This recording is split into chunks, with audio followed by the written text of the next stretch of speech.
In today's video, I'm going to teach you how to restore deleted items in ClickUp. ClickUp is a powerful productivity platform that helps teams and individuals stay organized, manage tasks, and collaborate effectively. But sometimes, we all make mistakes. Maybe you accidentally deleted an important task, document, or note. Don't worry, though.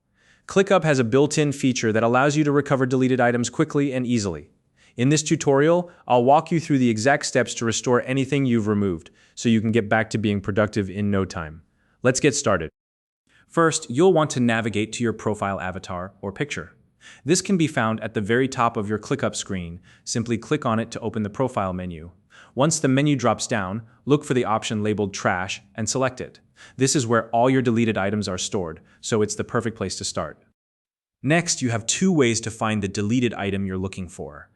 If you remember the name of the item, you can use the search bar at the top of the trash page.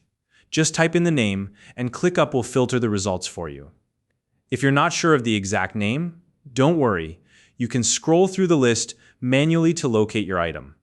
Once you've found what you're looking for, the next step is simple. Locate the deleted item you want to restore. Each item in the trash will have a Restore button right next to it. Click on that button to start the restoration process. After you click Restore, all you need to do is wait. The item will automatically reload and return to its original location within your ClickUp workspace. It's that easy. You don't need to move it manually. ClickUp takes care of everything for you. If you're new to ClickUp and don't already have an account, you can use the link in the description to sign up and start organizing your work today. And that's it. Now you know exactly how to recover any deleted items in ClickUp. If you found this video helpful, please like and subscribe.